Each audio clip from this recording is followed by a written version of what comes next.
আপনি মনে করেন ছেলেটা বিদেশ, অধিকাংশ মানুষের ছেলে বিদেশ আছে, তাহলে সে টাকা রোজগার করে।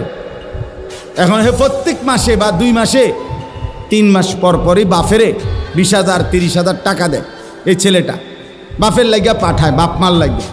এখন কোরবানির সামনে এই উপলক্ষে ছেলেটা 30,000 টাকা পাঠাইছে, অথবা অন্যান্য বারের চাইতে 5,000 বেশি পাঠাইছে।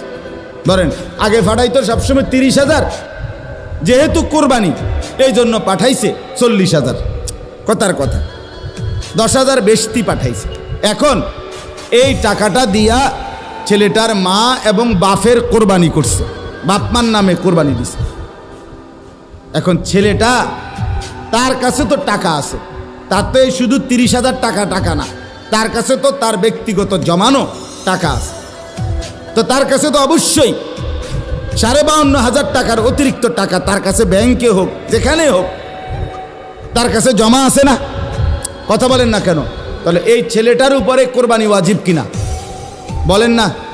তো এখন তার যে বাংলাদেশে তার বাপ মার নামে কোরবানি হলো, দিল, তো তাদের সোয়াব হইল, ঠিক আছে, তাদের কোরবানিও হয়েছে, কিন্তু এই ছেলের কোরবানি আদায় হয়েছে নি? কথা বলেন না কেন? তো এই 10 বছর ধরে ফোলাগা বিদেশ থেকে টাকা পাঠায়, বাপমার নামে কোরবানি হয়, তার কোরবানি সে তো গুনাহগারী থাইকা গেল, সে তো নাফরমানি থাইকা গেল। এই ছেলের জন্য তো ঈদের নামাজ পড়তে নিষেধ করছে আল্লাহ, নবীজি সাল্লাল্লাহু আলাইহি সাল্লাম। তুই তো পাপী রয়ে গেলা। তাইলে বলেন কি পরিমাণ মুসলমান, এই চিন্তা হিসাব করিলে কত পরিমাণ প্রবাসী অসংখ্য এমন আছে যারা বাপমার নামে কোরবানি দেয় কিন্তু তার কোরবানি দেয় না। তো বলে বাপমার নামে কোরবানি দিত না? অবশ্যই দিব। বাপের যদি একটা লুঙ্গি লাগে, এর লাগে কি ফুতের লুঙ্গি কিনতো না?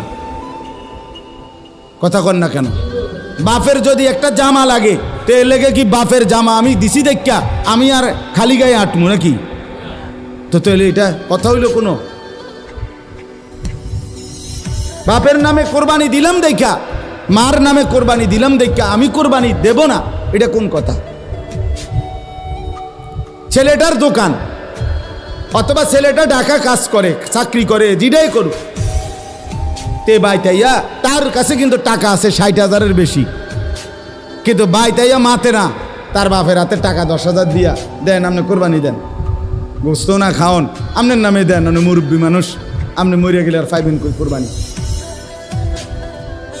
অথচ সে কিন্তু কি সামর্থ্যবান, কথা বোঝেন নাই আমার, তার কাছে টাকা আছে না, এই 10,000 টাকা ছাড়া তার দ্বারা আর টাকা নাই।